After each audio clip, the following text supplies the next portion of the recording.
जिंदगी हंसने गाने के लिए है पल, दो पल, इसे खोना नहीं, खो के रोना नहीं, इसे खोना नहीं, खो के रोना नहीं। जिंदगी हंसने गाने के लिए है पल, दो पल। नमस्कार मित्रों, मैं आपका दोस्त, आपका साथी, आपके परिवार का हिस्सा Ravinder Sahu, faith and hope maker, आपके अपने चैनल फेथ फॉर होप में स्वागत करता हूं। दोस्तों, सबसे पहले मैं परमेश्वर का धन्यवाद देता हूं जिसने आज एक बार फिर मुझे और आपको इस चैनल के माध्यम से मिलवाया। जैसा कि आप जानते हो दोस्तों, आज हम एक बहुत ही ज्वलनशील मुद्दे पर बात करने वाले हैं, एक बर्निंग इशू पर बात करने वाले हैं, डिप्रेशन।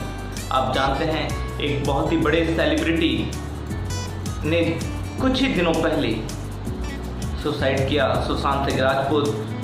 परमेश्वर उसकी आत्मा को भी शांति दे, ये हम प्रार्थना करते हैं। दोस्तों, ये डिप्रेशन है, ये क्या होता है, कैसे आता है, क्या इसके लक्षण होते हैं और इससे कैसे उभरा जाए, आज हम हर पहलू पर बात करेंगे। दोस्तों, ये जो ज़िंदगी है ना, इसमें उतार चढ़ाव हमेशा रहते हैं। हर किसी की ज़िंदगी में उतार चढ़ाव रहते हैं। आपने ईसीजी मशीन देखी होगी, ईसीजी मशीन भी उतार चढ़ाव रहते हैं। और ईसीजी मशीन में भी जब देखते हैं ना स्क्रीन पर, क्योंकि जैसे ही ईसीजी मशीन में अगर सीधी हो गई ना, तो समझ लीजिए इंसान खत्म, इंसान की ज़िंदगी नहीं है। उसी प्रकार से ज़िंदगी भी एक स्ट्रेट लाइन की तरह नहीं होती है, उसमें भी उतार चढ़ाव रहते हैं। हर इंसान की ज़िंदगी में उदासी आती है, लेकिन वही उदासी जब लंबे समय तक चलती है तो डिप्रेशन का रूप ले लेती है। दोस्तों, डिप्रेशन क्या होता है? डिप्रेशन हमें जब अपनी अपेक्षा के स्वरूप फल नहीं मिलता, हमें जब हम अपनी अपेक्षा के स्वरूप फल नहीं मिलता है तो हम लॉस फील करते हैं, लो फील करते हैं, उसी को डिप्रेशन कहते हैं। दोस्तों, आपने देखा होगा दिलवाले मूवी में अजय देवगन ने, जो कि लव एंगल सपना के प्यार में डिप्रेशन में चला गया था और गाने गाता रहता था, जीता था जिसके लिए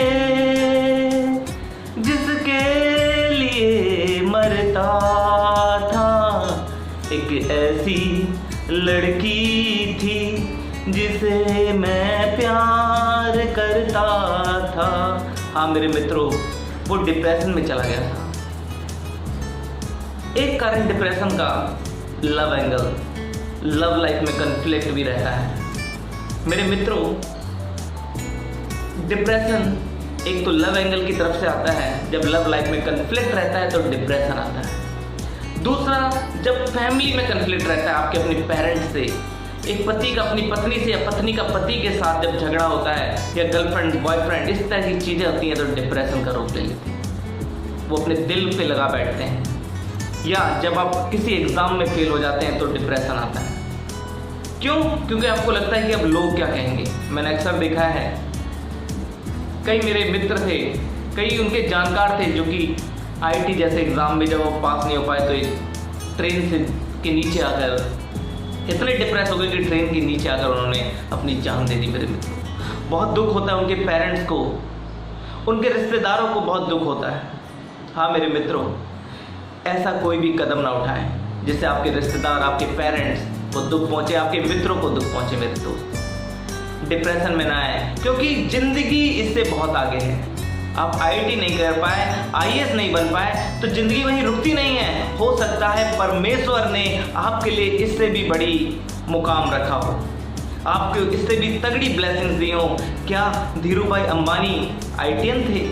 वो उन्होंने भी तो एक पेट्रोल पंप से स्टार्ट किया था और रिलायंस इंडस्ट्री का निर्माण किया। मेरे दोस्तों, अपने रजनीकांत बस कंडक्टर थे और आज सुपरस्टार बन गए हैं। अमिताभ बच्चन कहाँ -400 करोड़ के घाटे में थे और आज सदी के महानायक हैं। तो आप इन छोटी छोटी बाधाओं से दुखी ना हो और डिप्रेशन में ना आए, आगे बढ़े मेरे दोस्तों। तीसरी चीज़ होती है जॉब का निकल जाना। इस कोविड-19 के समय में जब जॉब हर किसी को चाहिए, कई लोगों का जॉब छूट रहा है। ऐसे में आप घबराएं ना, अपने स्किल को डेवलप करें, इस समय का सदुपयोग करें, नई नई चीज़ें सीखें ताकि मार्केट में आपकी डिमांड बनी रहे। और मैं तो कहता हूँ अपना खुद का बिजनेस स्टार्ट करें, क्योंकि बोला जाता है be the head not the tail मेरे मित्रों। तो यही कारण होते हैं लव एंगल, जॉब में असफलता, पढ़ाई में असफलता, बड़े बड़े एग्जाम्स में असफलता। तो इस कारण से इंसान डिप्रेशन में चला जाता है। क्या लक्षण होते हैं डिप्रेशन के? पहला लक्षण होता है उदास रहना। इंसान 24/7 उदास रहता है, उसका किसी चीज़ में मन नहीं लगता है, ना तो पढ़ाई में, ना रिश्तेदारी में, ना जॉब करने में उसका मन लगता है। तीसरी चीज़, उसे भूख बहुत कम लगती है, इस वजह से उसका वजन भी कम हो जाता है, नींद कम आती है, कंसंट्रेशन नहीं बनता है और उसे अपने आप को नुकसान पहुंचाना चाहता है जब इंसान डिप्रेशन में होता है। और डिप्रेशन में जब अपने आप को नुकसान पहुंचाना चाहता है ना, तो कई हद तक इंसान अपने आप को खात्मा भी करना चाहता है, सुसाइड करना चाहता है। तो मेरे मित्रों, अगर आपके मन में ऐसे ख्याल आ रहे हैं तो आप ऐसे ख्याल बिल्कुल ना आए। इससे उभरा जा सकता है, अपना कम्युनिकेशन बढ़ाएं, अपने पेरेंट्स से बात करें, अपने दोस्तों से बात करें, अपने मित्रों से बात करें। अगर कोई नहीं मिल रहा है तो परमेश्वर से बात करें। आप मुझे भी फ़ोन कर सकते हैं, इस चैनल पे कमेंट कर सकते हैं। अगर आपको किसी भी प्रकार का डिप्रेशन है, आप बात करना चाहते हैं, बात करें, क्योंकि बात से ही हर चीज़ का हल निकलता है मेरे मित्रों। मैं मैथमेटिक्स का स्टूडेंट रहा हूँ, तो मैं जानता हूँ every question there is a solution. तो दोस्तों, हर प्रश्न का एक उत्तर होता है। तो घबराएं नहीं, आपकी ज़िंदगी में परीक्षा ले रहा है परमेश्वर। याद रखें, सीमा के बाहर परीक्षा न होगी और परमेश्वर की मर्जी से हर बात होगी। तो मेरे दोस्तों, परमेश्वर आपकी परीक्षा ले रहा है, आप धैर्य रखें, धीरज बनाए रखें, परमेश्वर के साथ जुड़े। जब परमेश्वर के साथ रिलेशन बना लेंगे ना, तो आप कभी लोनली फील नहीं करेंगे, आप करेजियस फील करेंगे, आप हिम्मत आ जाएगी, धीरज आ जाएगी, शांति फील करेंगे, रेस्ट फील करेंगे मेरे मित्रों। तो परमेश्वर के साथ अपने रिश्ते को जोड़े, दिल से परमेश्वर को स्वीकारें, तो आपको कोई भी डिप्रेशन छू नहीं सकती है। मैं पेरेंट्स से भी अपील करूंगा, अपने बच्चों के प्रति संवेदनशील रहें, उनका दिल ना दुखाएं, क्योंकि आज के बच्चे कुछ टोंट ना मारे, क्योंकि कब कौन दिल पे ले लेता है पता नहीं चलता है। हाँ मेरे मित्रों, हाँ मेरे दोस्तों, आप कम्युनिकेशन सबसे बड़ा जो हथियार है किसी को डिप्रेशन से उभारने के लिए, वो है कम्युनिकेशन। और दूसरा है परमेश्वर से कनेक्शन। अगर आप डिप्रेशन फील कर रहे हैं, मेडिटेशन स्टार्ट करें। विजुअलाइजेशन, मेडिटेशन का मतलब, इस पर हम एक पूरा सेशन लेंगे। मेडिटेशन कैसे करते हैं, कैसे होता है मेडिटेशन, क्या होता है मेडिटेशन, आने वाले समय में आप मुझे कमेंट में लिखिएगा कि कैसे मैं बताना चाहूँ कि आपको ज़रूरत है मेडिटेशन की। मेरे मित्रों, मैं आपको यही बोलूँगा, आखिरी में यही कहूँगा एक कहानी के साथ कि खुश कौन है। एक बार एक भिखारी एक किसान के दरवाजे पर जाता है, देखता है किसान अपने बच्चे को किस कर रहा होता है, बच्चे के साथ टाइम स्पेंड कर रहा होता है।